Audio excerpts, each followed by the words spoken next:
fell and fall the whole way. I thank you, Father, for loving us. That you wouldn't let us drown, or that you wouldn't let us get stomped on by the giants, Father, that you've given us your Spirit, Lord, that we can stand on the faith, and that we know that we're not the fight, that we're in it and we're being used, and praise God, He called us and He's using us, but that it's not about us. You know, we don't have to have the power or the answers. We just have to open our mouth and say what you have to say, Father. We just have to say yes and be obedient and look to you, Father. Thank you for your word. Thank you for Matt. Lord, I pray that as he speaks today, that nothing that's not of you, Father, would even come out of his mouth. Lord, that you just use him as a physical blessing, as a tool for you, as you've called us all to be. Thank you. In Jesus' name.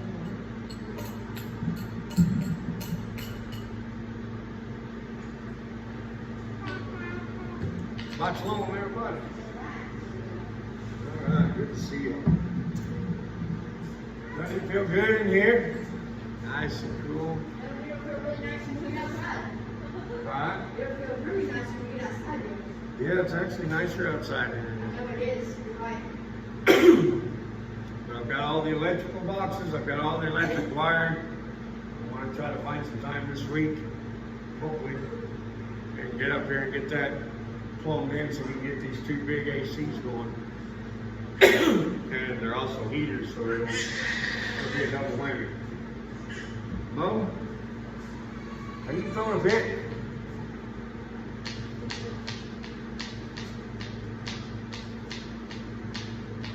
We've got a pretty good word, I think, that the Lord's given us this morning, or this morning. See, I'm used to saying certain things. Tonight.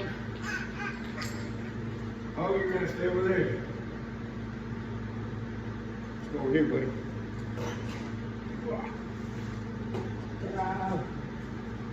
Sure, it's cool to see him walk. Yeah. I know when Sam was first born, I couldn't wait till she started walking, and then she started walking. I was like, man, I wish she just lived with it. Couldn't wait till she started talking, and I was like, man, I wish she'd shut up. Now I'm blessed to have both of my daughters here tonight. Both of my daughters following to the best of their broken ability the law, statutes, and commands, and instructions of Most High Yahuah. So I got a question to start it off. I'm gonna title this message "Law-Abiding Citizen." Let me ask you a question. Raise your hand if you see and feel yourself to be a law-abiding citizen of these United States. If you say, yeah, I'm a law-abiding citizen, I'm not a criminal, but you consider yourself a law-abiding citizen, raise your hand, or if you don't, I'm going to consider you a criminal. I'd raise my hand as me, personally, a law-abiding citizen. Nobody wants to raise their hand? Scared? Trevor, you a criminal? You follow the law. You ain't out there stealing. You ain't out there raping. You ain't out there murdering. Okay. How many of us have driven their vehicle at 60 miles an hour when the posted speed limit is 55? Well, we've all broken the law.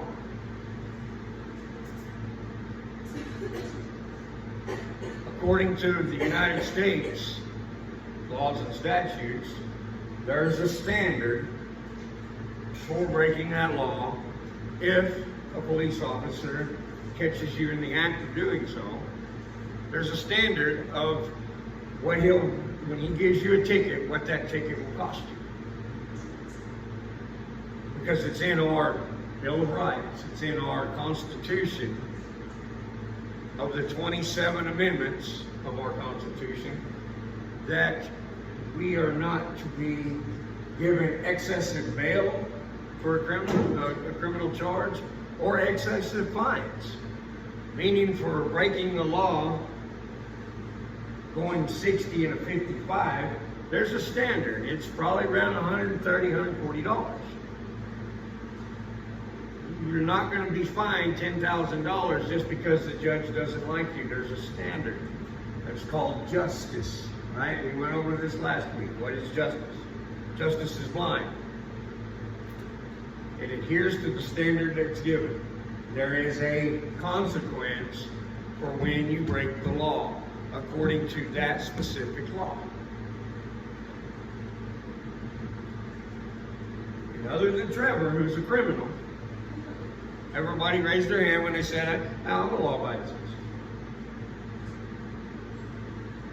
We all consider ourselves to be morally upstanding in our communities. We all have jobs. We all pay our bills. Some of y'all pay taxes. I don't. We all pay taxes. So that considers us a law-abiding citizen. Now, in that, being a law-abiding citizen of the United States, and I just mentioned that in our Constitution, there's 27 amendments. You're going to look at them on that poster board I got back there.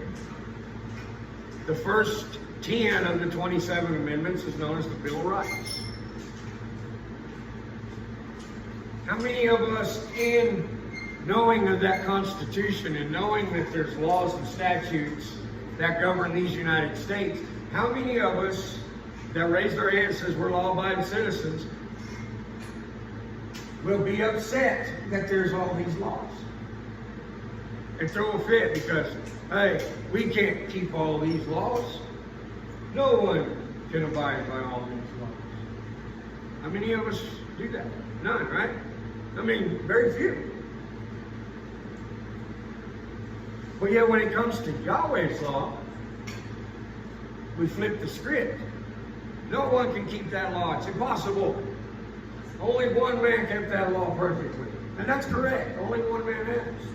But just like us, who have broken the speed limit, or just petty stuff, we're all guilty of something for some reason or another. That's why we need Yeshua, Jesus.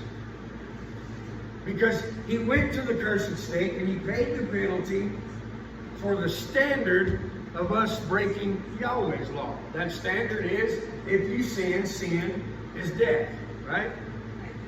Okay. Yet every church-going person in America who claims to be Christian doesn't once complain that America has too many laws and you can't keep it, so if you can't keep it, we'll just do it our way, right? It's going to blow your mind. I am. Through statistics and facts. Yet Christianity says we don't have to do Yahweh's law no more because it's impossible to do. And Jesus hated it all and just took it all away.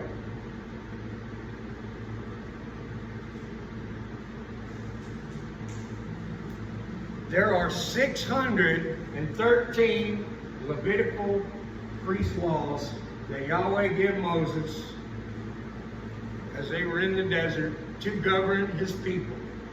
613 laws. Of those 613, we have the 10 commandments. That under these, all the law is kept according to Yeshua. If you keep all these, you'll keep all the 613.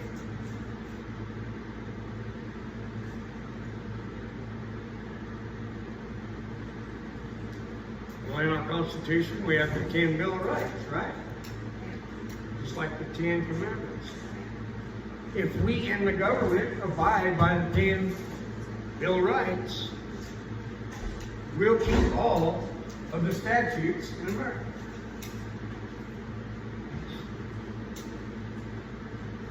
Who wants to take a guess at how many laws are on, have a standard and a statute, a code number in a book that is a legally binding law with a consequence for breaking that law. How many wants to take a gander at how many laws, federal laws, are in the United States? How much? 1,500. Okay, who else? 2,000. 2,000.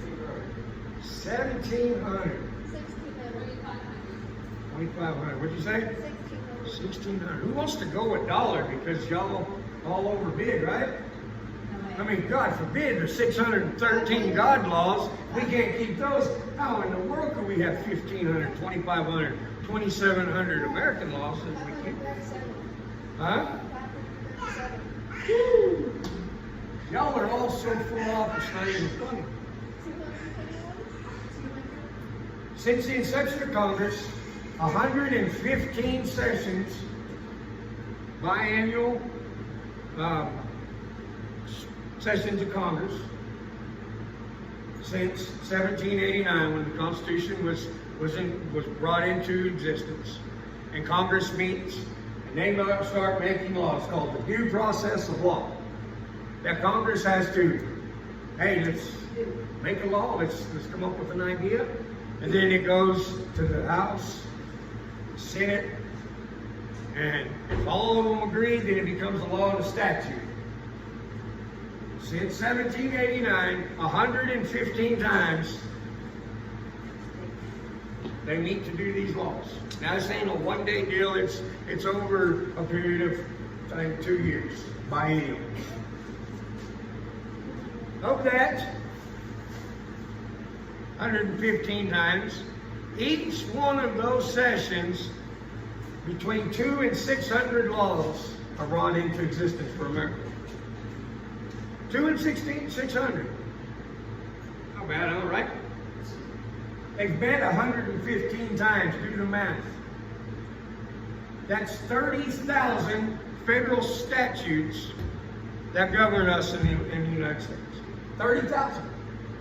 Who's pissed off about all them laws? Everybody here now, they're like, what? There's a book out there that was written by an FBI agent, and it's titled 6 Felonies a Day. The average American commits at least 6 felonies a day, unknowingly and without being caught.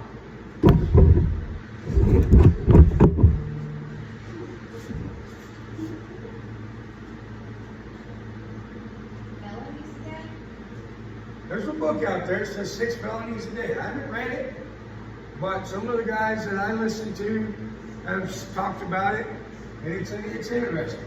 And we break these laws here in America without even knowing, because we don't know about it. How many of us has went and looked up dumb laws that are still on the books? Me and Tabby love doing it. There's a law in Arkansas that's still on the books that states on Sunday I can take my wife to the courthouse on the steps and bend her over my knee and bust her ass. There's also a law that says if you write your horse in town, that the store owner has to feed and water your horse. Okay, these are dumb laws that are still on the books today. We're going to look at it today as we are considering ourselves to be citizens of the Most High, right? We are children in the community of God. We are His people. We're going to look at a few things. At the end of the day, you need to ask yourself, am I still pissed off about these laws of Yahuah, or am I going to start operating and changing my lifestyle to come in to righteousness of the Most High? And we're going to see the curses and the blessings. We're going to start. Where do we want to start? I know Deuteronomy 11 and 12. Let me read a couple of quick, just one verse for you. In Exodus chapter 12, verse 49, it says, there is one Torah for the native born and for the sojourner who sojourns among Israel.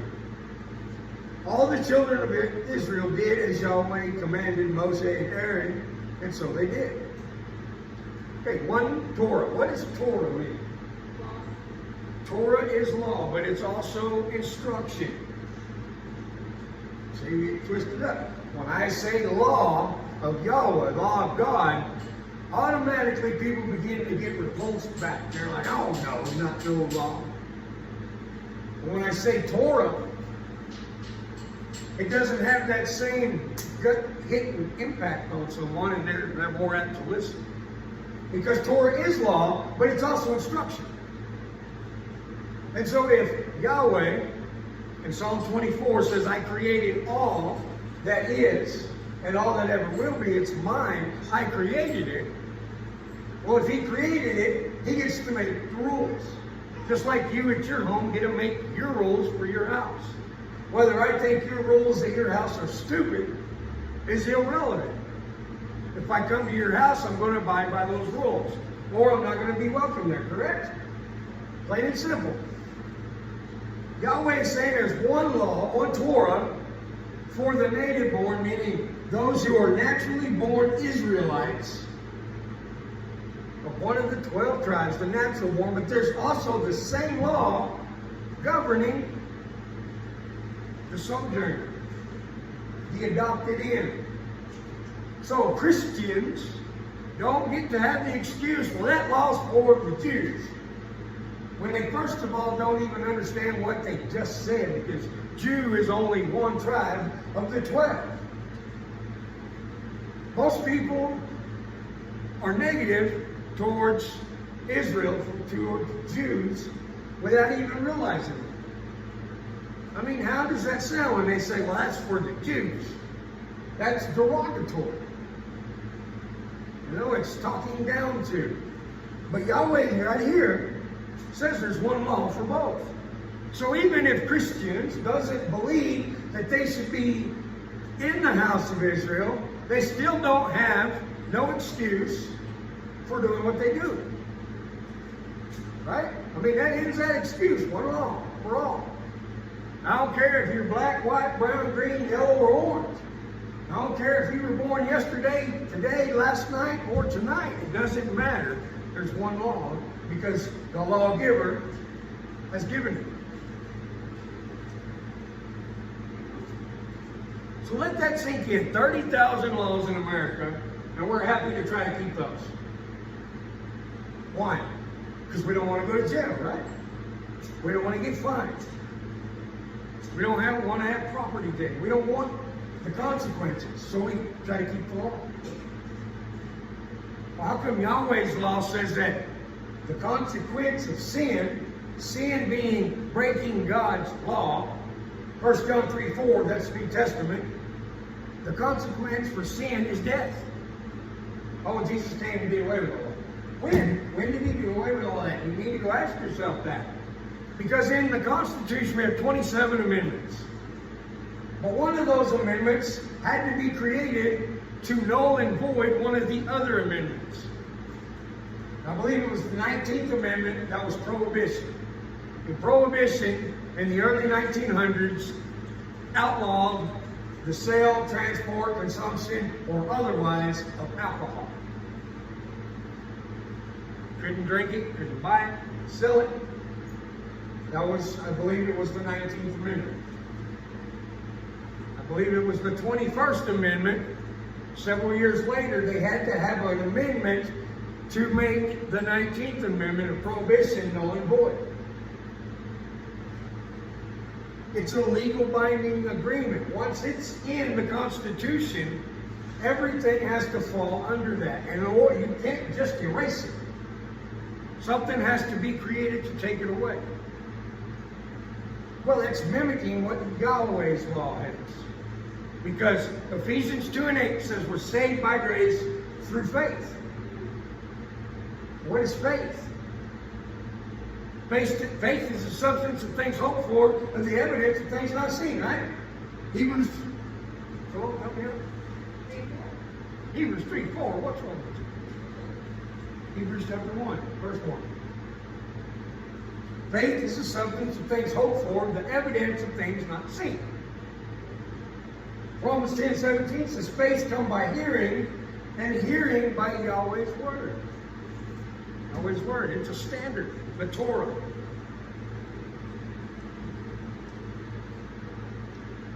So if you think about, and let that sink in, about America's laws and Yahweh's laws, which one's more important? What's the worst consequence? Death? Hell in the grave? The ultimate punishment forever and ever because you decided to reject Yahweh?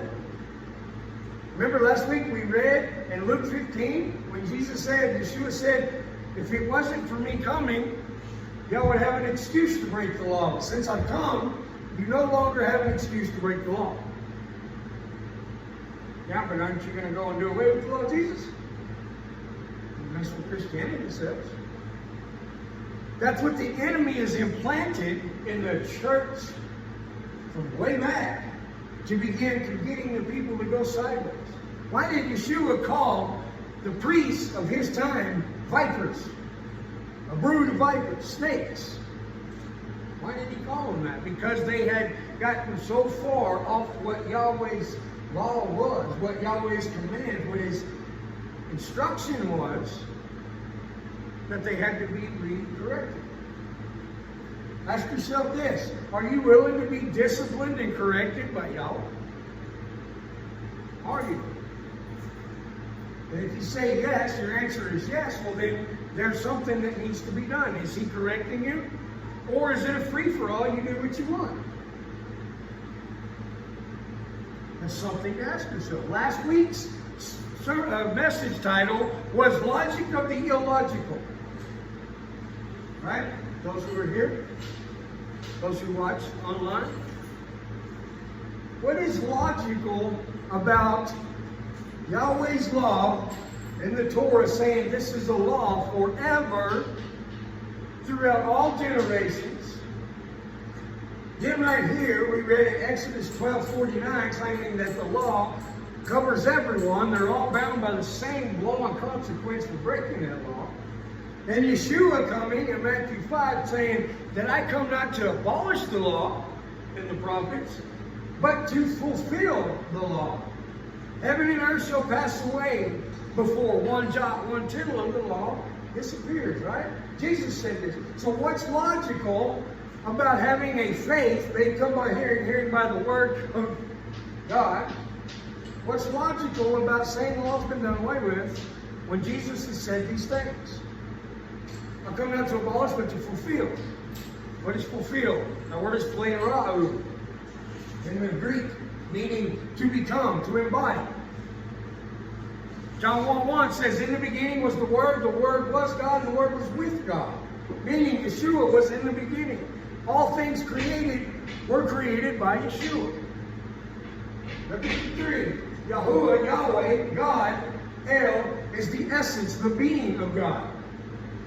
Yeshua, Jesus, is God, El, the flesh man, God.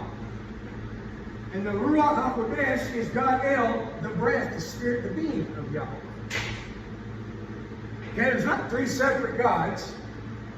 There's not one God that's on the left side of the book from Genesis to Malachi that's made all these outrageous 613 laws that man can't keep. But then there's another God on the right side of the book from Matthew to Revelation who's this sweet, mealy-mouthed, lovey-dovey, little beta male God. It's not. One Yahweh. One God. One God that created one place to live, who created one being that gets the choice to choose or reject him. One Yah that has enough love that he's giving you grace that you don't deserve, but he done it anyway because he is agape, he's love. It's amazing. What is the logic in saying I don't have to do that no more, Jesus? You're illogical if you believe that, and that's your faith. And it's okay, because just like when I got up here tonight, and I said what the message is going to be this morning, what I'm going to title it this morning, that's because my brain is key to doing certain routines. We are indoctrinated whether we like it or not.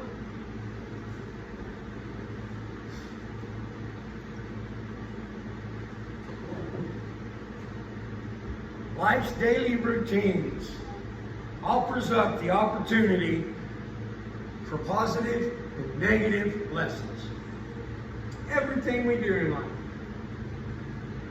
If something tragic happens in our life,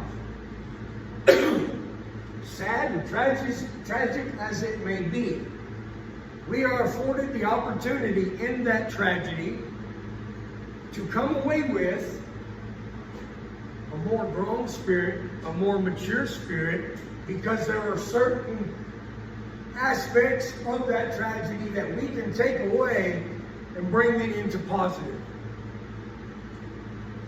There are also things that is negative. Both can be learned from, both can be grown with. If I fail somewhere, then that just gives me more opportunity to succeed, to grow.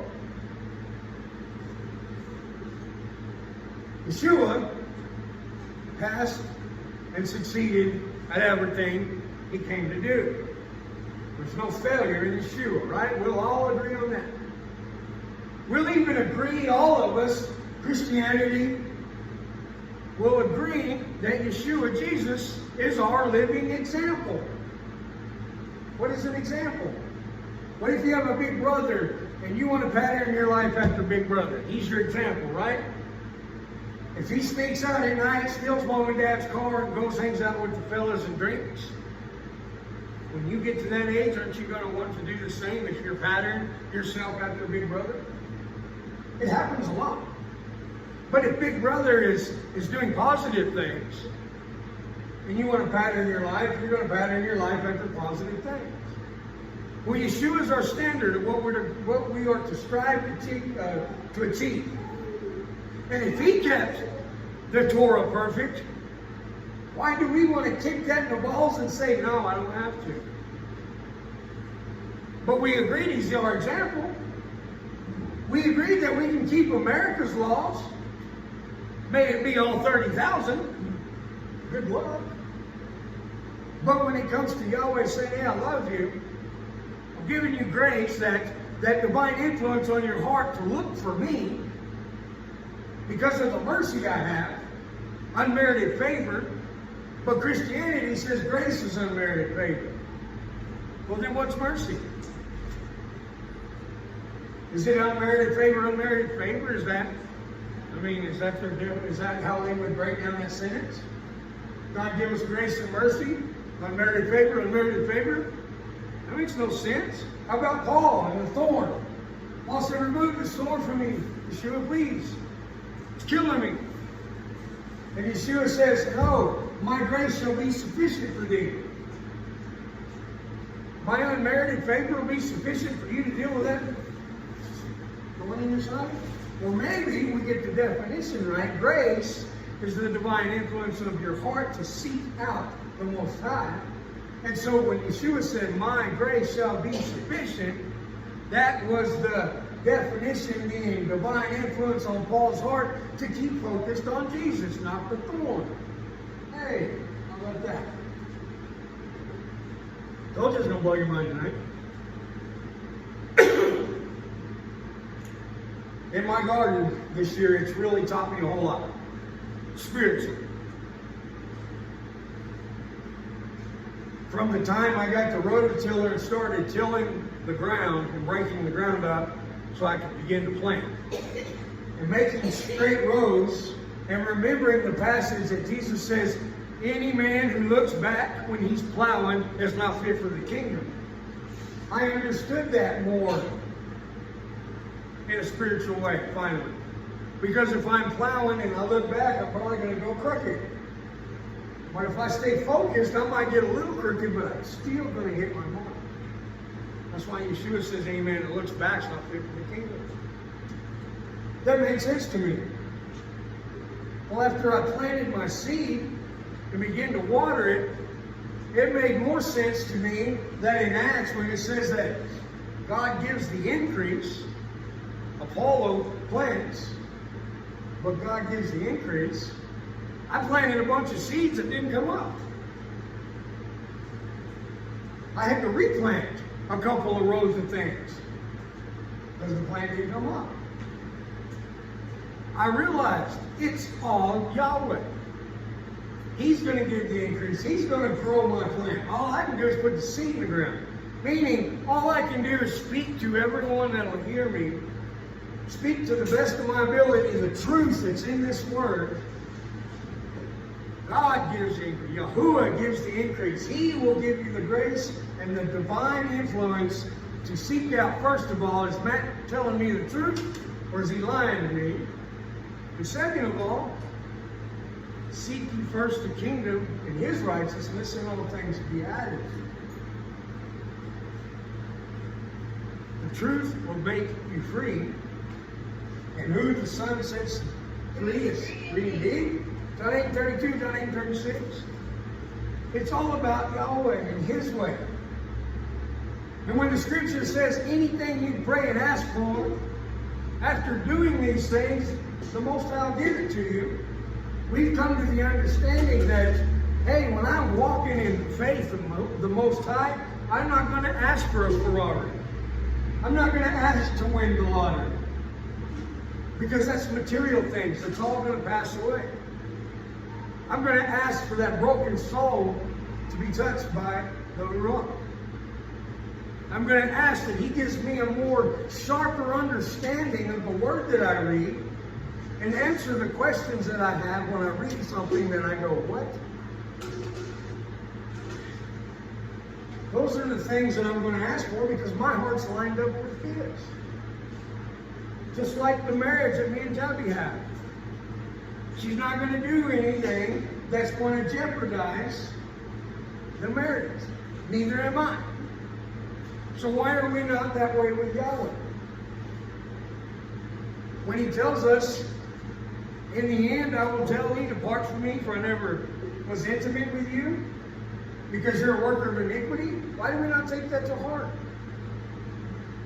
Because the enemy is sowed and indoctrinated us with a tradition that makes us out to be rebellion children with a cause.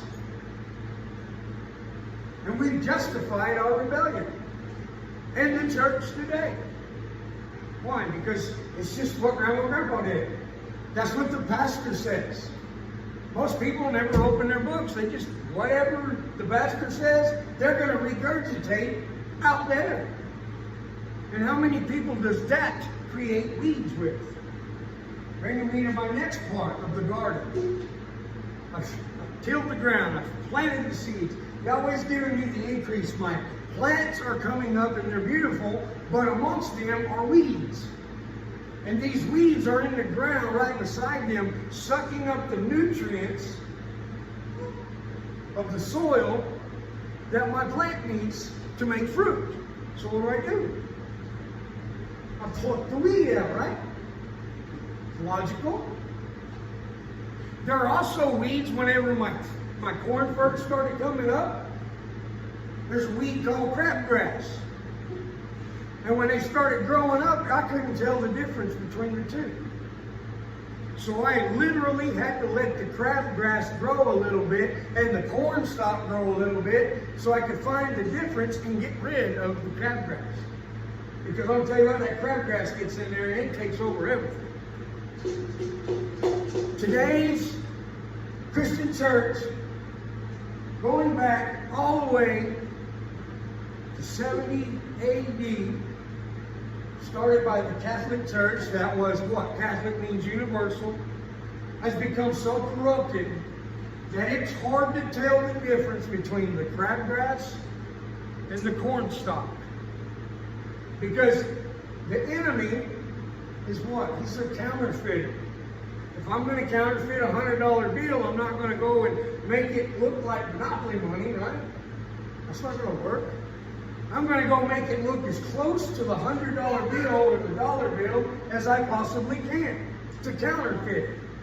That way I can pass it off to the merchant. and I get goods and he gets screwed. Right?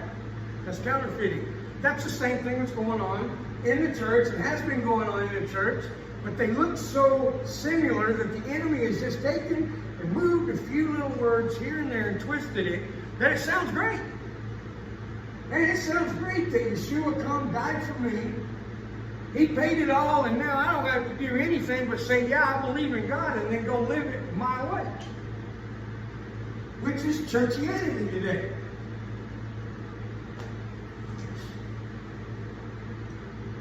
Christians wear a mask. They mask their entire body to try to come and prove that they believe in Yeshua. What's that mask? Fancy clothes, right? We got to have our Sunday best on, right, baby? Pastor's up here, he can't hardly talk because his tie's so tight, but it sure is nice and neat. Is there anything wrong with that?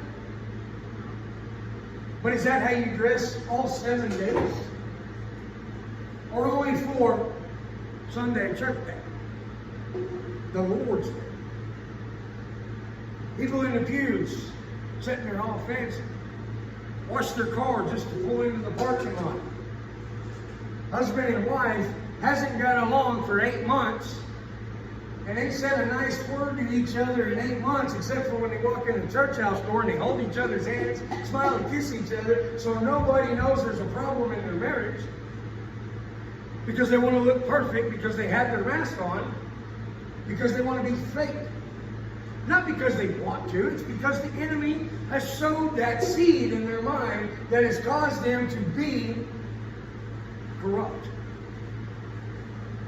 And just like the crabgrass and the cornstalk, we as the garden tender can't tell the difference. It's the same as the world. When they look at the church, they can't tell the difference of who's telling the truth and who's lying.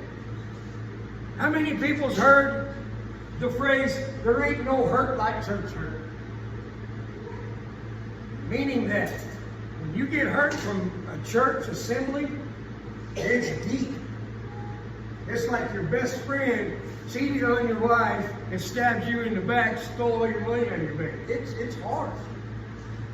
And so we get the other saying, me and God got our own thing going on. I don't need no church.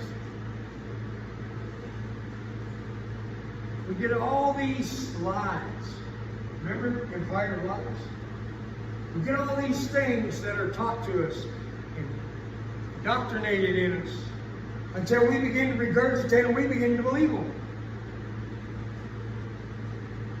We become the merchant that has taken the counterfeit $100 bill. We've given our goods away to the enemy, Satan. He's got the goods and we've got the screw.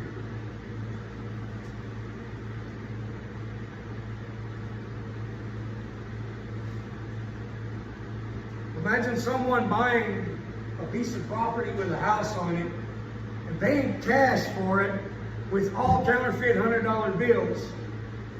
And the seller of that land and house doesn't realize it. And he goes to the bank and he puts it in the bank and the bank goes, whoa, this is fake and you've got a whole lot of it.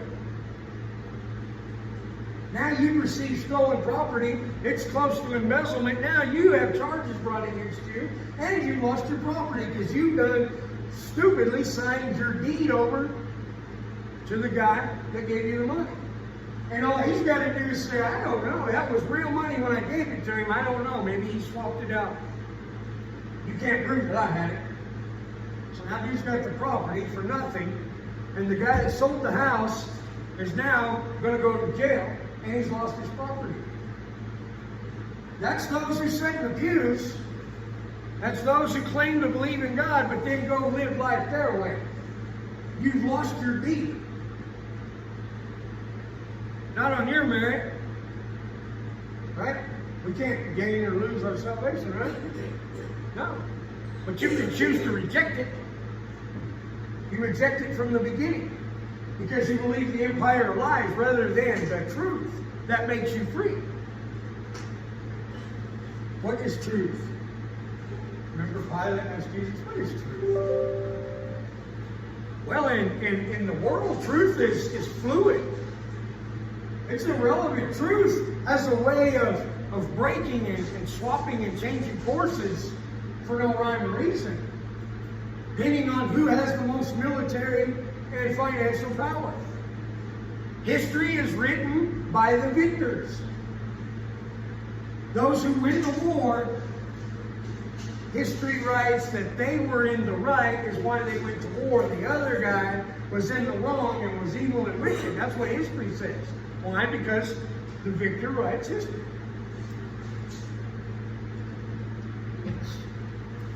Samuel Clemens also says that history may not repeat itself, but it sure the hell rhymes. And so I can look back at World War II and I can watch what Hitler was doing with media and news propaganda and building his power through the brown shirts, the Gestapo, the police, and quietly gaining military power that he was not supposed to have according to the treaty signed after World War I. Hitler wasn't supposed to have warplanes. He wasn't supposed to have warships. He wasn't supposed to have a military. Or Germany wasn't. So he quietly built this up. And he goes and takes over Poland. Nobody says nothing. Then France. And next thing you know, America's sitting there going, it's over there, we don't care. We get blown up in Pearl Harbor. I'm watching the same thing that happened there, and just a little bit, it's a rhyme, that's happening now. And nobody seems to give it in. The difference is they're going to completely collapse the entire culture that we understand, because America is the last outpost, the last strength. Because America has our guns. Second Amendment. It's hard to take over someone when they can fight back. Mo doesn't stand a chance if I want to throw him in a room, lock him up, duct tape him shut. Right? He don't stand a chance. How about Trevor? It'll be so easy for me to put him in a room, duct tape him. Yeah, I can. Remember that, son. But no, he can fight back. So if I was wicked and evil, who would I go after to make myself feel better? Mo, right? Maybe Allie. Right, Allie? No. It's an A. Yeah, what's your name? Ollie? Why'd you say no, man? Well, I don't know, you asked about my name. I don't know. No, I said maybe Allie. Maybe I go get her up. Can she fight back? No. She kind of looks like she could be a little scrambler. Just remember, Pawpaw Steele is the strongest in the room. But I also have my back and I'll protect you. So think about those things. Let's read. Let's go to Deuteronomy chapter 11. You've heard my words and they don't mean nothing. I just setting the stage for what Yahuah has to say. And when he speaks, it'll handle itself. Deuteronomy chapter 11.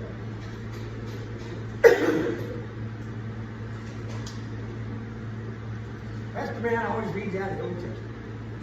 Yeah, well, I kind of like to know where I came from to know where I'm going. Again, how can I know what's going on if I don't know what's already happened? People say, oh, you think you're just a prophet, huh? I don't claim to be a prophet. I just know that I can look back in history and see the cycles. I can see the signs, and I can go, hey, it's happening again. Deuteronomy 11:1. You shall love Yahweh, Yahuah, your Elohim, and guard his charge, even his laws, his right rulings, and his commands, always. Y'all hear me? Now hear what God just said there. Let me read it again. And you shall love Yahuah your Elohim, and guard his charge, even his laws, his right rulings, and his commands always. It's up here, if you didn't hear it. The statutes, same thing as law.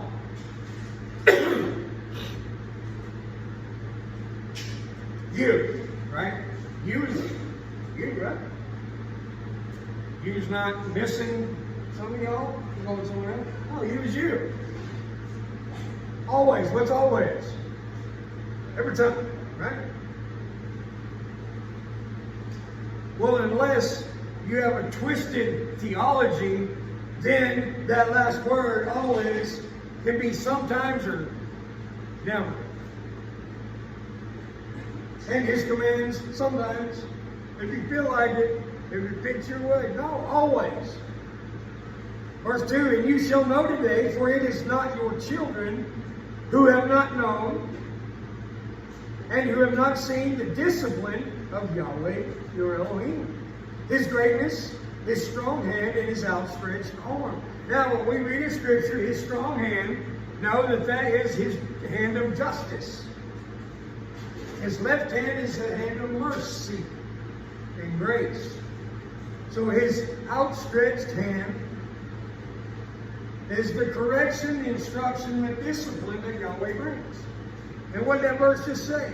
Your children don't know what it was like to see Yahuah in action kicking butt. They didn't see when he just ravaged Mitzrayim, Egypt, with all the plagues. And so they don't have no really understanding, they don't have anything to equate with what God can really do, other than hearsay.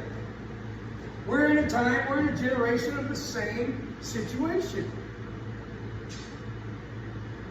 When my grandpa went to fight in World War II, he remembered and he'd seen the effects of World War I and how terrible it was. Today, because of the media just blasting us with war and crime, we are desensitized to the coming war that's coming, and we don't care. But we're scared to death what the media tells us. Oh, COVID's gonna kill you. Oh, an asteroid's gonna get you. Now they're starting to spin the narrative of revenue. And since the 50s, they've had us scared to death of a nuclear war with Russia. All of these things are facades. All of these things are things to keep you scared and under their control.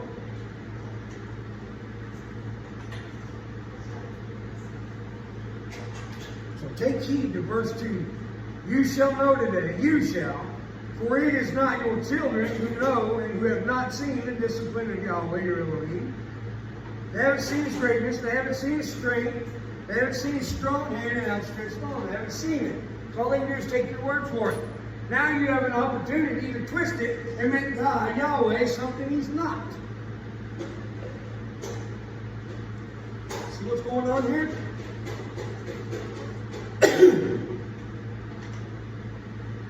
Verse 3, his signs, his works, which he done in the midst of Mitzrayim, Egypt, to Pharaoh, the king of Egypt, and to all his land. And that which he had done to the army of Egypt, their horses and their chariots, as he made the waters of the Sea of Reeds, or the Red Sea, overflow and take them and pursued you, and how Yahuah has destroyed them to this day. And what he had done for you in the wilderness till you came to this place. Now Deuteronomy is the second telling. It's a retelling of Israel going through the wilderness and coming to the land that God promised, that Yahuah promised. And so in the context of this, Israel's already come out of the wilderness. They've already come out of all their problems, and they're in the land flowing with milk and honey. Things are good for Israel right now in this context. But their children are about to screw it up.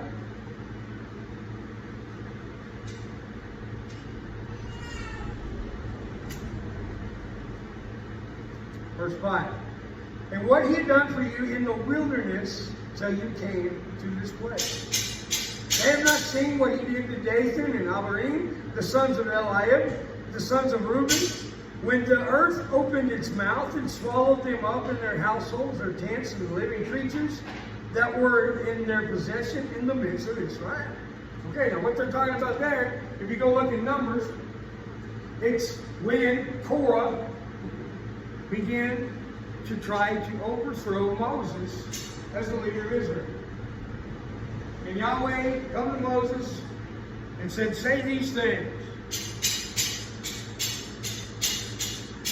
Long story short, Yahweh opened up the ground, and everybody that was with Korah in that rebellion were swallowed up by the ground. Go read it. It's a cool story. It's Numbers 13 of it, 12 and 13.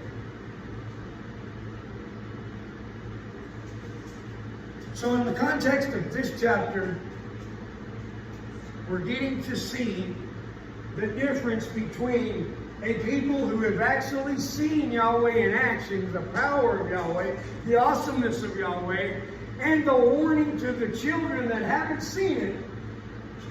But if they don't keep the fear of Yahweh in their hearts and focused on Him, they're going to get screwed up.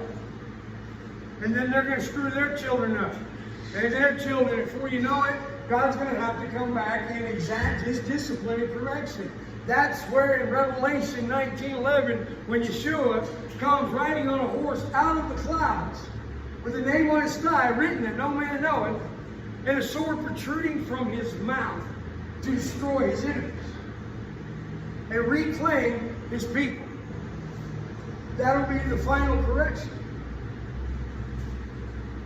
Whew, that's going to be a glorious day. We can believe that or we cannot.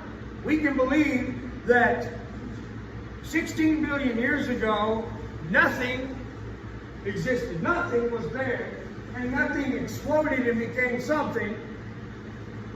Cruising at speed of light. Making all these little dirt balls and heat balls. And that in this marsupial soup that was on this ball that came from nothing, one-celled organisms and bacteria, and then tadpoles became birds, and birds became this, and in all that somehow we got a guy walking on two legs reading out of a book. Come on. Logic of the illogical. So we believe one way or we believe the other way. The other way has no hope. When you die, you become dirt.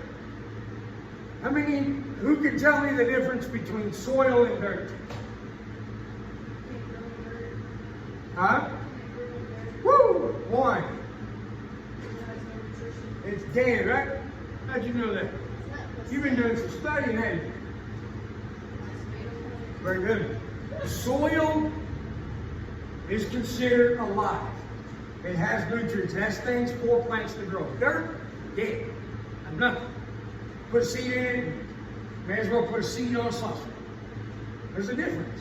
And as we read the scripture, we're going to see there's a difference. Pay attention closely to what Yahweh says when you read His Word, and I promise you it will manifest itself into the Ruach instructing you and teaching you. And we don't keep His law and commands and statutes because we're afraid of Him that we're going to go to hell. We don't keep them because we have to be saved. We keep them because of what He did on that cross. There's such gratitude in my heart that I love Him so much. I'm going to do what He's asked me to do to the best of my ability. And like Mo, when he fails, I'm not going to throw him in the street to be squished by a truck. I may correct him in different actions, but I'm still going to pick him up, hold him, and love him. That's the same as our Yahuah. Only in a much more bigger capacity that we can't fathom. Whew.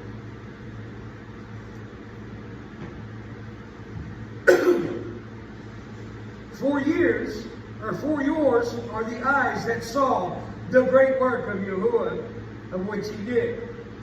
And you shall guard every command which I command you today, so that you are strong and shall go in and shall possess the land which you are passing over to possess, and to prolong your days in the land which Yahuah swore to give to your fathers, to them and their descendants, a land flowing with milk and honey. For the land which you are going in to possess is not like the land of Egypt, for which you have gone, where you sowed your seed and watered it by foot as a vegetable garden. Oh no, but the land which you are passing to come into and to possess is a land of hills and valleys, which drinks water from the rain of heaven. A land which Yahuah your Elohim looks after. The eyes of Yahuah your Elohim are always on it, from beginning of the year to the latter end of the year. And it shall be that if you are diligent to obey my commands, which I command you today, to love Yahuah your Elohim, and to serve him with all your heart and with all your being. Do you feel that authority and power that the Most High has given us there just by seeking a loving relationship with him? Like you two have sought out a loving relationship with one another. And the fruits are, you're going to have a screaming little yard monkey. A viper in a diaper. He's mean. He's going to be nasty. If he could, he would rip your arms off and beat you with them when you don't give him milk. Yes. That's why God makes them in little packages. He would kill you. I stole that little concept right there from Bodhi Bakum. Henry Kidd. Bodhi Bakum says that pretty much same word for word. I'm not trying to plagiarize him. I want to show the essence of the Most High by glorifying Yahweh and allowing a brother that spoke something to speak to me a long time ago. But what does it say? If you diligently obey my commands. It's funny how many people make fun of us because we don't eat certain foods, right? Why? Why do you do that? It's funny how many people make fun of us and call us all sorts of names and has all kinds of glorious made-up stories about what we do in this church. All because we keep the fourth commandment and we remember it. And we don't take the lies of the enemy and say the Sabbath no longer exists. It's Sunday, the Lord's Day. We don't believe that because it doesn't exist nowhere. I can't find it in Scripture. But I do see in Daniel where he said that the enemy is going to come and he's going to change times and seasons. Going to change the times they need. The seasons of the celebrations that they will keep and reject the Lord's commands of celebrations that he wants you to keep. Again, going back to that opportunity to learn something, every time we keep Yahweh's peace throughout the year, we learn something magnificent in the spiritual sense, and sometimes the physical. But people who've been sitting in the pews for 40 years, went to some school to learn to be a pastor, tells me I don't have to do that no more because Jesus died on the cross. I'm pretty sure our vehicles just got broken too. My purse is gone and her trunk was open. Okay, I'll put your purse in the truck. Okay. Because your windows are good. Check your trunk, make sure nothing's gone out of your vehicle. I'm sorry. Your light was on the car show.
Lord, that's the subject you said.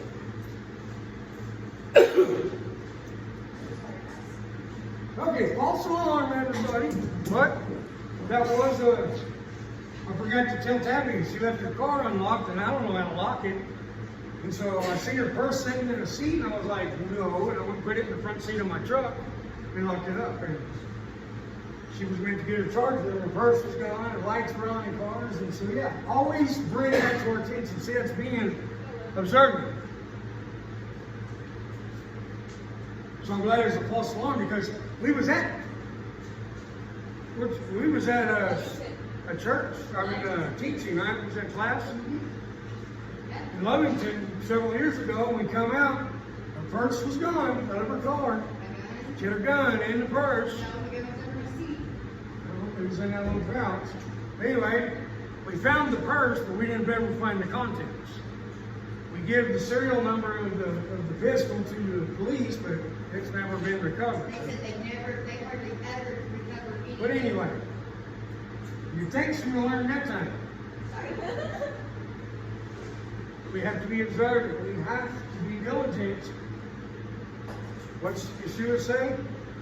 Those who endure to the end will be saved, right? Well, endure means there's going to be trials and tribulations. There are going to be things that are going to try to overcome you. And like last week, those who weren't here when I first started speaking, I said, today's the day I really don't want to be here. Because I just came from my house, which was 65 degrees in there, comfortable, to come here and it's 85, maybe 90 in here, and I just wasn't in the mood. But Yahweh showed me, he said, look, son, it's not about being comfortable. It's about being diligent. And if we can't come and test ourselves to the fullest when times are good, when we can go back to our house and get in the AC and get cooled back down, and then see that, man, that was, what can I do to keep my spirit and my mental state okay if they cut the power? We don't get power restored for several years. How am I going to operate and still succeed?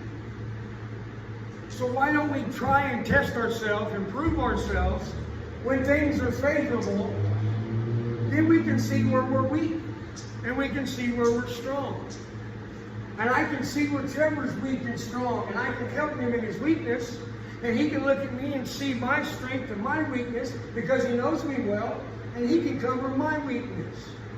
Hey, that's why we don't forsake the assembly of the brothers, like some are accustomed to do. Me and God got our own thing going on. I don't care if you believe in Yahuah or not. Community is important. Lone wolves don't make it too long. The gazelle that doesn't hang out with the herd, how many videos do we get to see of that dude getting ate? Right? The lions get that guy. They don't get the whole herd. They just get the one lone that thinks he's got it all figured out. Right? Let's not be that one dude that's got it all figured out. Now, don't hear me wrong. I'm not saying that if you don't come and sit in these chairs in this assembly, that you're not part of this body. Because I have several friends that don't come and sit, we call them brothers, they don't come and sit in these chairs, but they still have the same mindset. They still got the same goal that I have. And if Japan wanted to send their troops over here tomorrow and take over Tatum, I know that there's going to be several of us that are going to band together and say, no, you're not. Right? Because we're a group. But let's just take war out of it. Let's just say that the grocery stores don't get stocked no more because the trucks can't afford to drive from Houston to here to fill the grocery store. And now we don't have anything at the grocery store. And what's there is 40 times the price that it used to be. A carton of eggs is now $100 for a carton of eggs and $200 for a gallon of milk. Oh, Pastor, man, you're exaggerating too much. No, this happened in Venezuela. Venezuela was one of the most financially stable nations in South America. And their government, through inflation and corruption, made their money worthless, and everything went through the roof, and they had a hard time surviving, the normal person. It's happened before. And what's happened before will happen again. The American dollar is falling down. It's going to crash. It's a domino effect. It's a trickle down. When the trucks can't run because the gas prices are too high, or the ones that do have to charge such an extreme amount, so I'm not driving my truck to supply your store because I think it's fun. No, I'm trying to make money so I can feed my house, right? Well, then the store owner, he gets charged all this extra fees for travel, for shipping. Well, he's got to feed his family, so screw you, consumer. I'm not losing money. Who's going to lose? You are. I am. It's economics 101. You know, it's funny that when you see people yelling, oh, this should be a $15 minimum wage. McDonald's workers should get $15. Are you stupid? Or are you illogical? Or are you ignorant? I'm hoping you're just ignorant, because ignorant means you don't know what you can't learn. Stupid means you're stupid. $15 minimum wage is going to raise the rates of everything we consume. Now the McDonald's worker gets paid $15 an hour, but what he used to buy a hamburger for $1 for, now he's paying $6 for that same hamburger. So he's still right back in the same financial situation. He can't afford what he wants. I don't care if they pay us $1,000 an hour minimum wage. That's only going to cause everything to go up. It's monopoly. So what do we do about it, Pastor Man? Well, first of all, Psalms 91 is a good place to go start, because we know that Yahweh has us at the end of the day. Even if my flesh dies, I still know that me and His intimate relationship, I'm good to go. And so therefore I can endure these hardships a little easier, because my mental stability is going to be there. So get our spiritual house in order first and foremost, and then we can get our physical house in order. Now, what do we do about our physical house? What are you doing to bypass having to go to the grocery store? Are you doing anything? We are. We got a garden. It's renewable. It's renewable calories. Now I can make a deal with the guy that has the cattle to give him some vegetables, so he'll give me some beef. And I can make a deal with the chicken guy to throw in a couple of stacks of hamburger meat and 10 pounds of tomatoes for a dozen eggs a week for the next year, right? We can barter, and as a community, we'll be okay. Well, what's our mindset? Oh, it's never going to happen. It's going to be okay. I don't have to do anything. Don't worry about it when it comes. Well, God says we don't have to worry about anything. We're just supposed to trust Him. Well, what if Pharaoh would have had that mindset when Joseph said, hey, we're going to have 7 years of plenty, and then we're going to have 7 years of drought? What are we going to do about Pharaoh? What if Pharaoh would have had the mindset of, who cares? God's got it. And now the 7 years of drought comes. What do they got? Well, God's got it. What's He doing? Well, God told you 7 years ago to prepare. He sent a messenger to tell you to prepare. And what you do, you blew Him off. Yahweh is sending messengers now, like myself, to tell you to prepare. Prepare spiritually, physically, mentally, and emotionally. Okay. We read verse 9 again. to prolong your days in the land which Yahweh swore to give your father. Prolong your days in the land. That is a blessing. Prolonging the days in the land. We're going to see how that happens. For the land which you're going to possess is not like Egypt, from which you came, where you sowed your seed and watered it by foot as a garden. But the land which you are passing over to possess is a land of hills and valleys, which drinks water from heaven. A land which Yahweh your Elohim looks on it from beginning of the year to the end of the year. And it shall be, if you diligently obey my commands that I command you today, to love Yahweh your Elohim and to serve him with all your heart, with all your being, I shall give you the rain for your land in its season, early rain and the latter rain. And you shall gather in your grain and your new wine and your oil, and I shall give grass in fields for the livestock, and you shall eat and be satisfied. That is good news. But what does Jesus tell Satan, the enemy? Man lives not by his food alone, by bread alone, but by eating all the words of Yahweh. All of them. Guard yourselves lest your heart be deceived. Uh-oh. Here's the warning. Turn aside and serve other, and you turn aside and serve other idols and bow down to them. Then the displeasure of Yahweh shall burn against you, and he shall shut up the heavens, and there will be no rain in the land, and it will not give its increase. And you shall perish quickly from the good land which Yahweh has given you.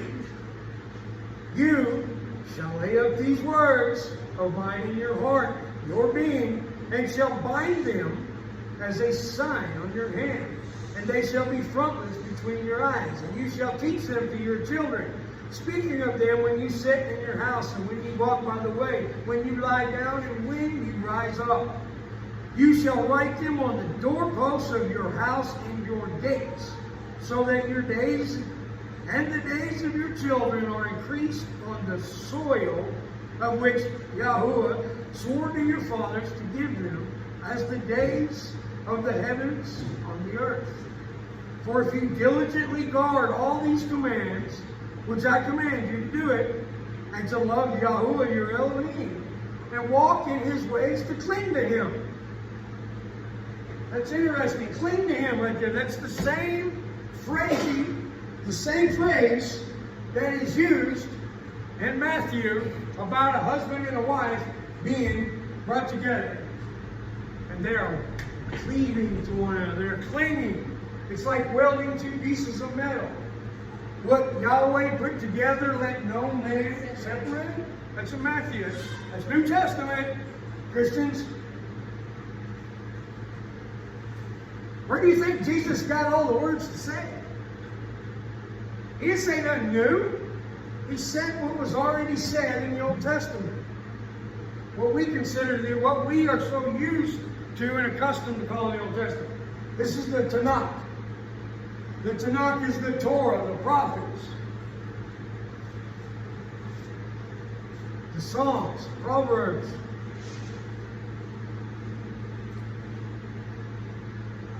To walk in all his ways and cling to him. That's basically what it's saying there, y'all. Is that you are seeking Yahuah because you think, man, that's the sexiest thing I've ever seen. I want to marry that one. And you pursue until you are married. Just like those who are married today, they didn't just walk up, look at each other, and go, let's go to the courthouse and get married. No, one or the other had to pursue one or the other. That's how it most oftentimes works. Both of them aren't pursuing each other. Until the time comes when all of a sudden Yahweh changes the heart, and now they become one. And sometimes that's a process. What's the same process with Yahuah? The same process that we go through to get married and find a spouse is the same process that we go through seeking Yahweh. Kirsten, what's one of your pet peeves? That's something that bothers you to no end. Facebooking and driving. Facebooking and driving, for sure. Trevor, do you Facebook and drive? Dad, Why do you not? Facebook and drive? Why not? Hang on. I'll let you know. Why don't you Facebook and drive? You'll make her mad, right? Oh, you're not worried about her, really? There are things that you guys know about each other that you try your best not to do because they'll piss each other off, right? Okay. And yes, I safely Facebook and drive. There's no safely way Facebook and drive. Hey, I think if people can be Z's and theys and thems, I can be a safe Facebook driver, right? When I'm on a dirt road all by myself, what am I going to run over in this? A deer. A what? A deer. There ain't no deer around here. Oh, trust me. I might run into a cow. But I'm Facebooking and looking way ahead and going, I'm good. What's that? With no arms? I don't know. How do they drive with no arms? Their feet? If they're what? Oh, the stubs. Hey, if you have a disability and you learn to overcome it, that's more power to you. That's part of the enduring and overcoming. The Marine slogan is improvise, adapt, and overcome. Whatever the situation is, you improvise a solution and you adapt to that solution, with that solution, and you overcome the problem and move forward. Improvise, adapt, and overcome. In the Army, we had a slogan, one shot, one kill. Don't waste ammo. One shot, one kill. Okay, that means that I am going to have a target, whether it be an enemy or that target is someone that I really want to get to know. And I'll go through the process no matter what the cost is in order to get that or beat that enemy, because I know if that enemy is there and he's my target and I want to eliminate him because he wants to eliminate me. You get him before he gets me. That's that side. But how about the side that we're seeing here, that we're going to cling to Yahuah through a process, just like we cling to our spouse, now that we have them. Now that we get married, is the work done? No, it just began. Because learning to live with each other is quite the process in itself, right? Well, here's the deal, y'all, and I'll end with this. Walking with Yahuah is the same process. Once you get him, and once you attain that relationship with him, that's when the work begins. That's when things really get to be problematic if you're stuck in tradition. Meaning, tradition, my dad was a cheater, my dad was a drunk and an alcoholic, I can do that too. And she just has to deal with it. Right? That's a living hell for her. How about I give tradition and I go tell you, does that bother you? Yes, and I'll quit it. How about we do that with Yahweh? Yahuah. No? Yahweh says, I don't like that. And your response is, I don't care. Jesus died for that. Deal with it, God. That's terrible. That's illogical logic. And you're not a law-abiding citizen at this point. Do I keep Yahweh's laws and commands because I have to? No. I do it because I want to. Because I simply can. Did I like bacon? Loved it. Choose between bacon or her. It was a tough choice, but at the end of the day, I want to take her. Well, Yahweh's word says don't eat bacon no more, so it was a tough choice. But I wanted Yahuah, I wanted Yahweh Yeshua. I chose him. He said, quit doing Christmas and Easter. Those are evil. I hate them. They're abomination. Keep my feast days, Passover, unleavened bread, first fruits, Pentecost, trumpets, atonement, and our favorite one, what's Sukkot. So here's the deal, and I presented it last week. Yahweh says, go be lazy, sit on the couch and don't do nothing on the seventh day. And your response is, screw you, I'm going to work that day. I got things to do.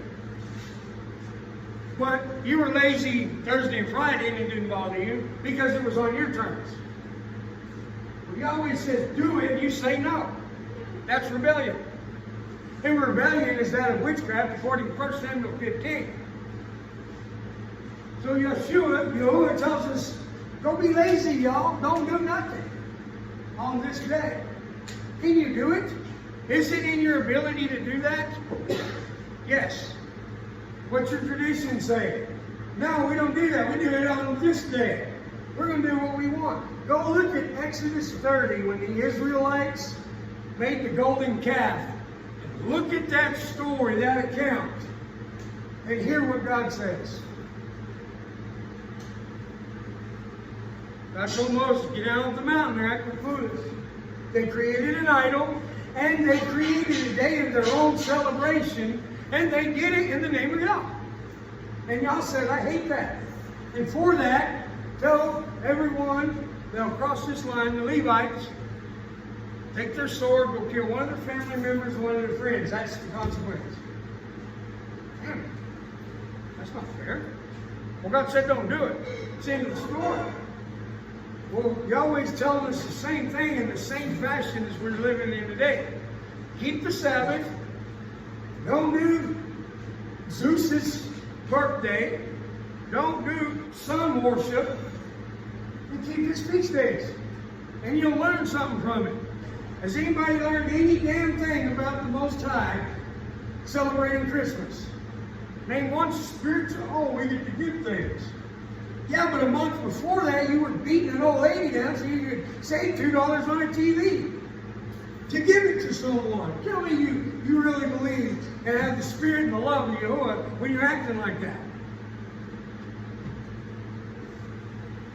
Yahweh says, be lazy, and you say no. Yahweh says, love me with all your heart and all your mind. You say, when it's feasible.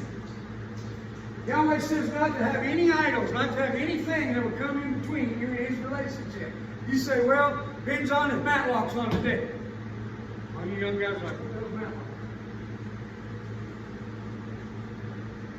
Honor your father and mother.